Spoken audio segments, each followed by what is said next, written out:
Fala aí galera, tudo bem? Você que vem me acompanhando na resolução desse nosso simulado para EAR, né? Que é essa prova que vai acontecer agora no dia 14 de maio. Então vamos dar continuidade a esse simulado aí, a essa correção desse processo nosso. Então nós temos aqui, ó, simulado da EAR, meu nome Bruno Luque para vocês, já estão cansados aí de saber, mas é bom que saibam, né? Então vamos lá. O domínio da função real. Bom, olha só. Essa ideia de domínio vem caindo pra gente também em alguns anos, né? Não só na EAR, como em outras provas militares. Então vamos entender o que é essa ideia de domínio de uma vez por todas.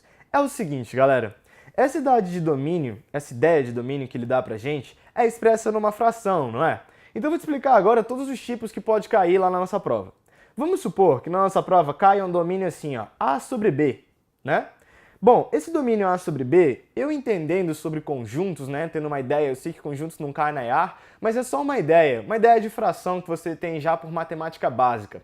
É o seguinte, quando nós temos A sobre B, isso é um número racional. E pra gente no número racional, o meu denominador não pode ser zero, é uma vinculação. Vamos supor que eu tenho assim, ó, 5 sobre 0. Isso pode ser escrito dessa forma, 5 sobre 0. Esse é o nosso quociente. Que quociente que multiplicado por zero vai dar 5? Nenhum, não é? Impossível, então, essa ideia de um zero no nosso denominador. Então, a gente já sabe que para o denominador, para esse tipo de caso de A sobre B, A pode ser qualquer valor real, né? E B pode ser também qualquer valor real, mas que seja diferente de zero. E isso a gente escreve na notação de conjuntos dessa forma, um asterisco. Então, quando envolve o asterisco aqui na parte de cima, significa que eu não possuo zero no nosso conjunto real aqui. Perfeito? Então, a minha base não pode ser zero, nunca. Perfeito? E aí, vem lá na sua prova. Na sua prova, o cara pode fazer assim, ó, pegar um A sobre B e ao invés de fazer normalmente como uma fração, ele vem e aplica uma raiz quadrada no nosso numerador. Nós já sabemos que o numerador pode ser qualquer número real, só que ele está aplicando uma raiz quadrada e nós estamos no conjunto dos reais, não está envolvendo os complexos ainda, né? Como nós estamos no conjunto dos reais, o que a gente deve fazer? O que a gente deve pensar? A gente deve lembrar que os radicandos não podem ser negativos nos reais.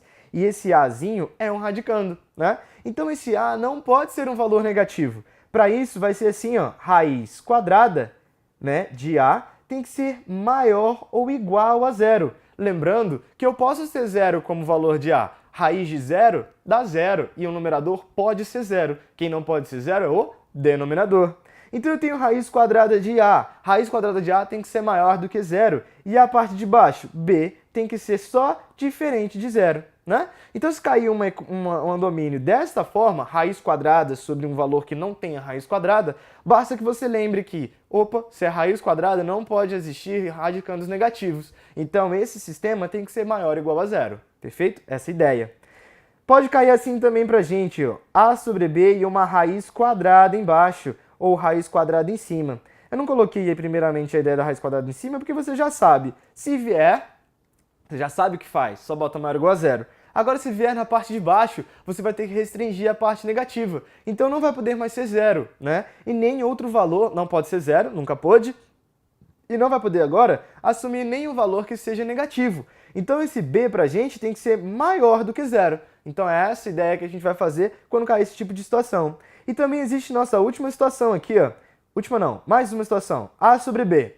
Agora o nosso Azinho em cima, ele é raiz cúbica e embaixo é raiz quadrada. Bruno, o que difere a raiz cúbica da raiz quadrada mesmo? A ideia é a seguinte, quando nós tivermos uma raiz cúbica, significa que isso pode ser gerado qualquer valor nos reais. Pode ser um radicando negativo, pode ser um radicando zero, pode ser um radicando positivo. Então, quando nós tivermos uma raiz cúbica, significa que aquela raiz cúbica pode assumir qualquer valor. Isso para o numerador, não é? Mas a gente tem que olhar com outros olhos para o denominador, porque o denominador não pode ser zero, perfeito? Então, nós temos que esse A raiz cúbica aqui em cima, a raiz cúbica de A, né? Pertence aos reais, porque pode ser qualquer valor. Pode ser zero, pode ser positivo, pode ser negativo. E a raiz quadrada de B? A gente já viu que tem que ser maior do que zero, perfeito? Então essas ideias aí de domínio de função. Caso caia domínio de função, você já sabe como aplicar, perfeito? Agora vamos resolver a nossa questãozinha aqui. Para a nossa questão, né, a gente tem que entender, usar a ideia de que também é uma fração. é uma fração A sobre B. Olha, esse aqui é o nosso Azinho e esse é o nosso Bzinho. Só que o nosso A, ele está agora numa raiz cúbica, né? Esse é o A, esse é o B, né? Está numa raiz cúbica e o de baixo está numa raiz quadrada, perfeito? Então como é que a gente resolve isso?